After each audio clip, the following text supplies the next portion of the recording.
welcome back to the channel. It has been a very gloomy, dreary, rainy kind of day here. Nora, my little one, and I have been hanging out at the house this morning. I did some cleaning and picking up, and now she's down for a nap. So I figured this is a perfect time to get ahead on some meal prep for the rest of this week. This month we've been trying really hard to be very efficient about our grocery budget. Everyone's on a budget. We're always striving to fit healthy, hearty meals in for our family without spending a fortune, which is even harder nowadays as prices continue to rise on food. So this week I focused on shopping from my fridge and pantry and freezer first, making a meal plan, and then yesterday I ran out for a few odds and ends I needed for the week, but the only things I got were milk, fruit, coffee, which is non-negotiable, and some frozen vegetables. Everything else I'm pulling for meal prepping and my plan are coming from the shops I've already done this month. I did do a big beginning of the month Costco haul. I'll link the video here in the iCard in case you want to check that out. We are still going strong on using some of the meat that I bought that day. I have baked all of my own bread products this month, sourdough bread, bagels for the family, which I need to do a restock of. I'm gonna be making some hamburger buns today. I'm gonna be home making some extra snacks this week for the kiddos so they have stuff to take to school or for morning snack. Making things at home has not only helped us cut down our grocery bill, but we're using a lot of healthy whole foods, and I feel like I'm feeding my family really great quality items. I did get started on some stuff this morning, so here's a peek at what I got started, and then we'll jump into the rest of the today's meal prep. We had some leftover coffee after Josh and I had ours this morning, so I went ahead and grabbed out my silicone muffin pan, and I'm putting our leftover coffee in these wells, and we're gonna freeze them into some coffee ice cubes. I love having these on hand when I make some iced lattes. That way I can add ice to my cold drinks, but as they melt, it doesn't water down my coffee. In fact, I get a little extra coffee. These just give a really good flavor to my cold coffee beverages that I make at home. After freezing for just an hour or two, they're completely frozen solid, and I transfer them into a gallon Ziploc bag for easy storage in the freezer, and I can just take them out as I need them. Since I also restocked on my fruit, I need to clean those today. Cleaning my fruit in some cold water and white vinegar solution really helps them keep longer in my fridge. So I submerge the fruit into cool water with a big splash of vinegar. And then the key is to let them dry completely in colanders before transferring them to any sort of storage bin. So this week we got some strawberries, and I also restocked on some of these candy snap grapes. These are so good. They taste like sour candy. My girls ran through the first batch of them that I got, so I had to pick up some more while they were still at Costco. I'm also getting started my pinto crockpot beans. These are so delicious, and I use them in a variety of different recipes or on the sides throughout the week for our family dinners. 1 pound bag of dried pinto beans. I pour them into a large bowl and pick through them just to make sure there's no cracked or odd looking beans or stones. Then I fill that bowl with some cool water and I rinse them thoroughly a few times. We're washing the beans. Hi, friend. My mom's making beans now. Mom's making beans, yep. The pinto beans are fully submerged, and then you just set them to the side on your counter. About 6 hours later, and our beans have absorbed a ton of the water. These are ready to quickly strain. And then we're gonna put these really easily in the crock pot. Again, I just do a double check for any cracked ones or anything that's like weird looking or stones. This has been a really good batch though. I haven't found like almost anything. So these are going right in our crock pot. Along with the beans, I'm gonna pop these 2 halves of a whole yellow sweet onion in. I also had a bulb of garlic. I broke off 4 cloves. I love this little garlic peeler tube. I will put a link in the description box for it. It's one of my favorite kitchen gadgets. I hate peeling garlic, getting the sticky garlic skin like under my fingernails and stuff. And this one, by just rolling them, the shells pop right off and leave you a clean little nub of garlic. And those are gonna go right in, 4 cloves. And then we're gonna add liquid. I'm using water and some seasonings today. Usually I would do like half water and half chicken broth, or put some chicken base in there, but I happened to be all out and I didn't realize that. As these cook, these beans are gonna soak up a lot more moisture. So I'm gonna start with 6 cups. And then as these cook down on low over the next 6 to 8 hours, I'll add maybe up to 2 more cups a little bit at a time. I have a pretty small crock pot, so I'm just gonna add more as I need it. And for seasonings, I'm doing a hefty amount of salt, some cumin, garlic powder, onion powder, and chili powder. A little stir.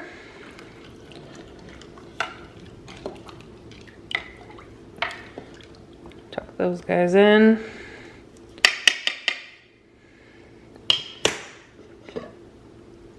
Lid on, and this is going low and slow for 6 to 8 hours. Well, that is coffee ice cubes for my iced lattes, fruit prep, the crock pot pinto beans, which I'm gonna be using to make some bean and cheese burritos with for my kiddos, or just use on the side with tacos for dinner. One thing I have forgotten to tell you guys about is we had a casualty with Winnie, my sourdough starter. I broke the honey jar I have been keeping her in. It was a very, very sad day. Luckily, I have a backstock of dried starter. When I had a really good groove of really bubbly, thick, healthy starter, I smoothed some out on top of a sheet of parchment paper on a pan, super duper thin, and you just let that air dry for a few days until all the moisture is gone. You can crumble it up or pop it in a blender or food processor until you get really fine granules of dried starter. Of course, I should just show you. So there you go. This is what it looks like. And I have had this dried starter since we moved from Georgia. This is how I brought my starter with me when we moved from Georgia to Texas. And once you have it dried, this is also how it usually comes if you purchase it on Etsy or for someone on Facebook Marketplace, and they give you instructions on how to rehydrate it. And then you have to feed it a couple times to build up that strength. But this will go to being active starter that I can bake with in just a couple days versus having to make a fresh sourdough starter from scratch. So luckily, this is my go-to safe hold in case of emergencies like I had. And Winnie is still thriving. This is just gonna be Winnie 2.0. And this Winnie is hanging out in an old pasta jar. I made sure to wash it out really well so there was no scent of tomato or anything left behind. And she's been doing really good in this jar. I've switched up my feeding ratio actually in the last couple weeks. And instead of doing 1 part of sourdough starter, not measuring it out or anything, to then adding a 1/3 cup bread flour and a 1/4 cup of water, which is what I had been feeding it, I've started weighing her out.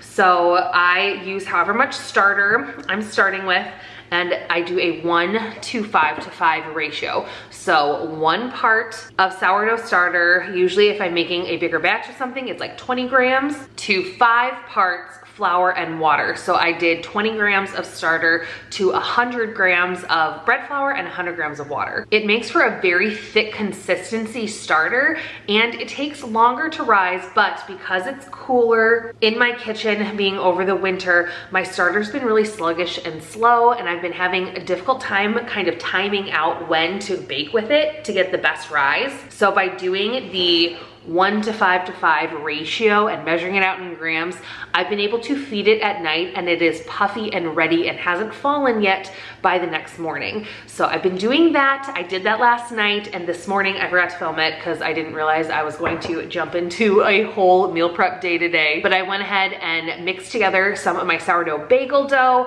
I've shared that recipe before. I have a whole playlist on my sourdough starter recipes, so I will link that recipe above as well. But I have that mixed up and it's sitting off to the side. The bagel dough is such a nice recipe because once you mix together the dough, you just come back an hour later for an extra knead on it, and then you kind of set it to the side, cover it with a damp cloth, and it can hang out on your counter for 8 hours.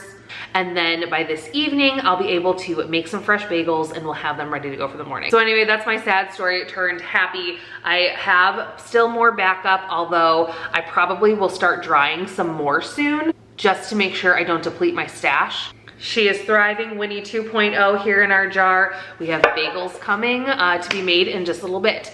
But while that is sitting and continuing to proof, we got a few more things on our meal prep list. This next one is a brand new recipe for me. I've been trying to think of some other options to use for myself for lunches or breakfasts.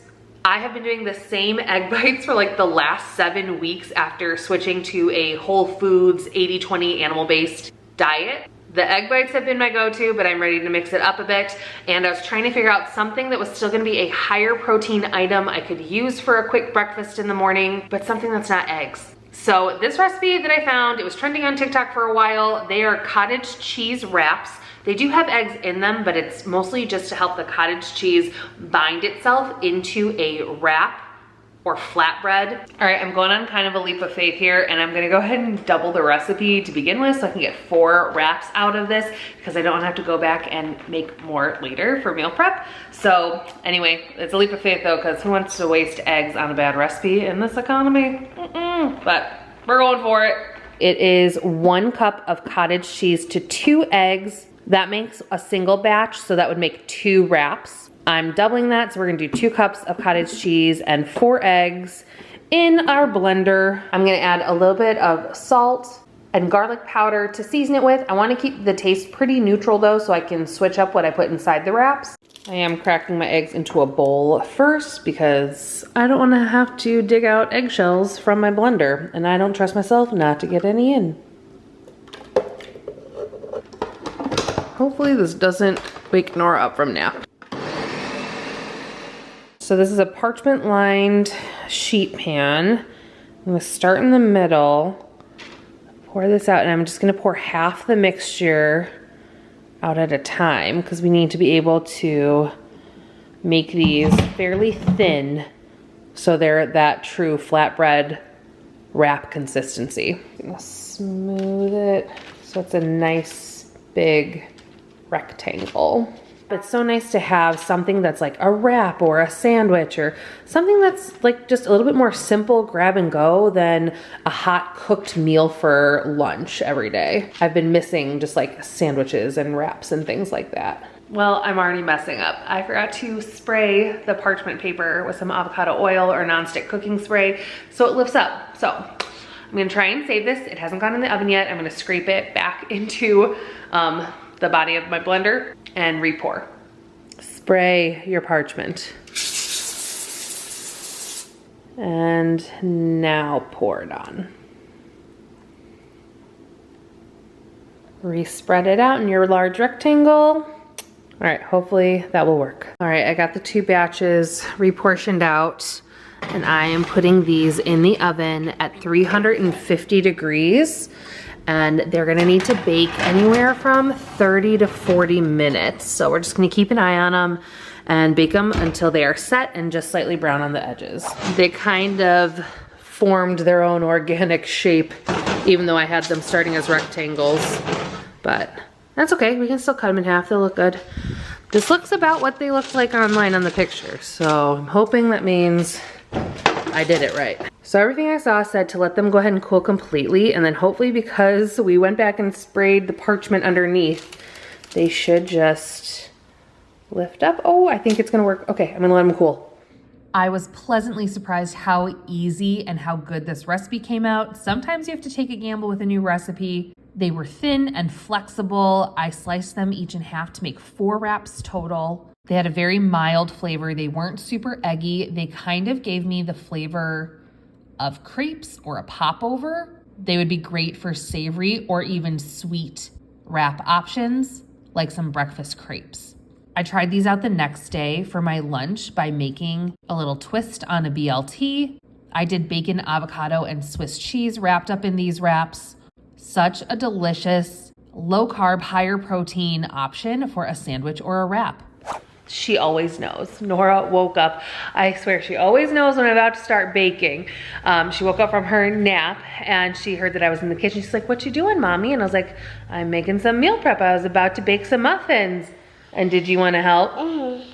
I asked her, should I wait for Sissy? And she said, "No, I want to just do it you and me." But I asked, can we share some with her? I can the whole family. The whole family can share some. What are we making? Do you remember? Banana muffins. Banana muffins? Banana mini muffins.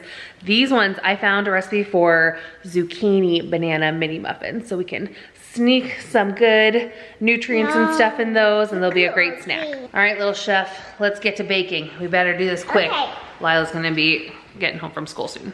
Got zucchini. Got zucchini. We got all of our ingredients, huh?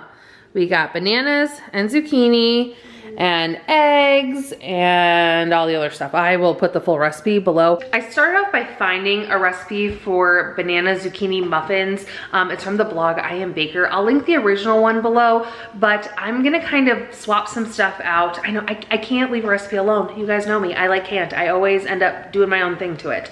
So we're taking a little twist on it. One, we're gonna make these into mini muffins instead of large muffins, so they're snackable for my tiny humans. And then because we're trying to be a little bit more whole foods focused, I swapped regular sugar and we're gonna use honey for our sweetener. And instead of vegetable oil, applesauce, unsweetened applesauce is a great 1-to-1 swap for oil in any baking recipe. And for funsies, what else are we adding, Nora? Chocolate chips, mini chocolate chips. Chocolate chips. We're gonna make these chocolate chip banana zucchini muffins. So, should we bake? Let's do it. First things first, we gotta shred our zucchini, Nora. Yeah. So this is the Guidel shredder. I use this for cheese. It has multiple attachments that comes with it. So we're using the small shredding function and we're gonna shred up 1 zucchini. All right, ready? You hold the handle. Make sure it's, there you go, clicked in. All right, and spin it.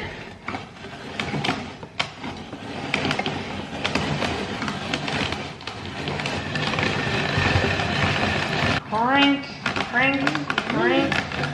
It's all turned to salad? It's turning into salad. It's just, it cuts it up really, really tiny. Hang on. How funny, Mom. It's funny. After we have it all shredded, we are gonna squeeze all of the excess water out with some paper towel. Shake, shake, shake. Okay, Nora, then we gotta mash the bananas.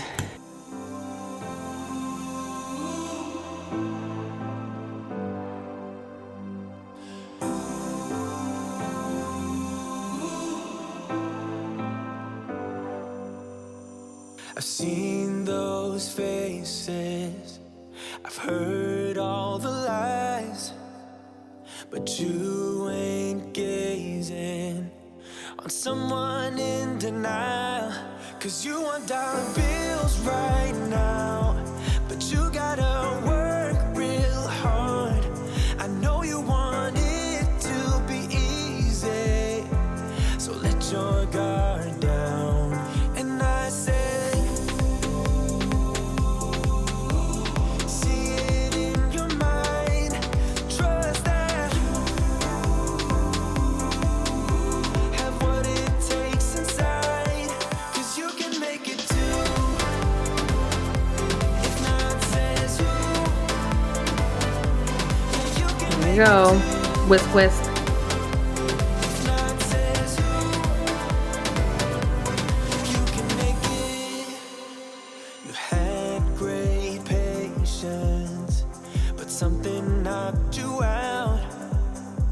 You felt your limitations and filled your mind with doubt. Time for the best part, the chocolate chips. Nora, what are you doing? Are you putting them in? I was fully prepared for her to put those in her mouth. Good job. Sprinkle, sprinkle. Here, pour them in. And I said, see it in your mind, trust that, have what it takes inside, 'cause you can make it too. If not says who, yeah, you can make it too. If not says who, you can make it. All right, girlies, taste test time. Here you go, chef. Wow, hot. It's just warm. What do you think? Good. She was playing Barbies. Are you making jewelry with all your new jewelry kits you got for your birthday? Oh my. I think they're a hit. Good job, buddy. Thanks, little chef. I did leave this batch to cool for like about 15 minutes. They pop out so clean as long as you let them have a little cool down before you try and remove them.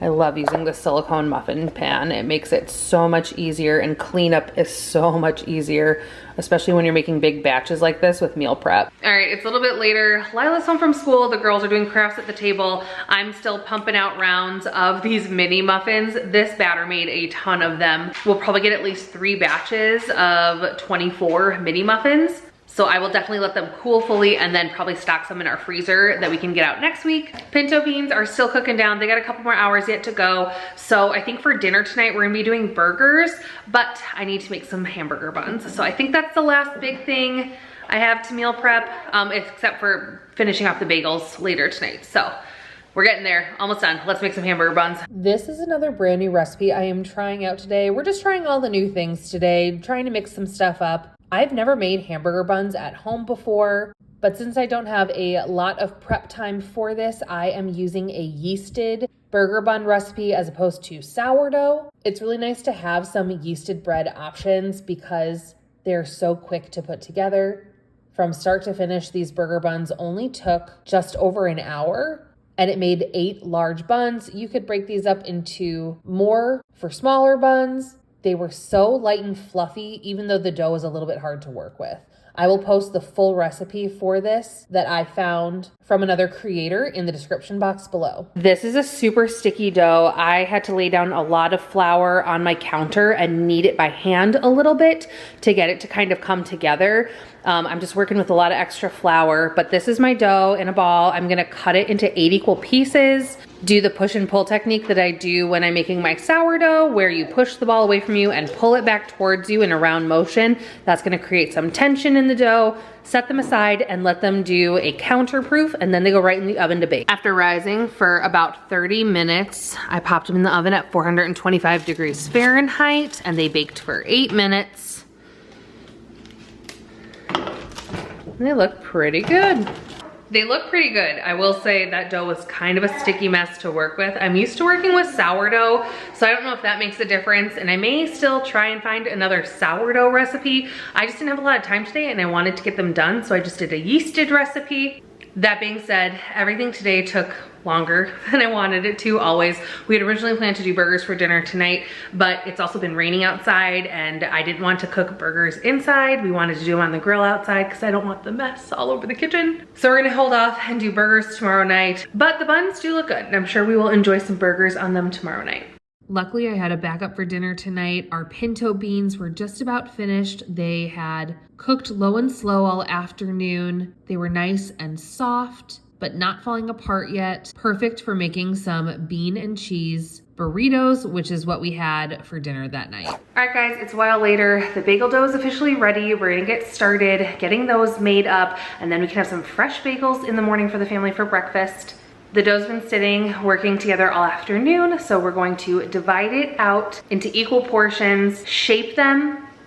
We're going to do a quick boil on them with some baking soda. That's what gives a bagel its iconic chewy texture on the outside, and then they get baked in the oven to finish off. There is nothing like a homemade, fresh sourdough bagel. I feel like I am barely standing. It has been a marathon of a day, just meal prepping and running after the kids and getting stuff done around the house. It took a lot longer today than I thought it would, but it's because I had to stop and start, and that's just what mom life does.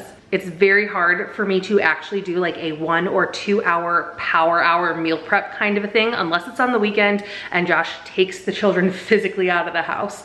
So anyway, but it's okay. That's real life. We got it done. I did it because I needed to have some things prepped to keep us eating healthy and on our budget this week. And even though I'm very tired and ready to close out my night, I'm very happy that I did get it done today.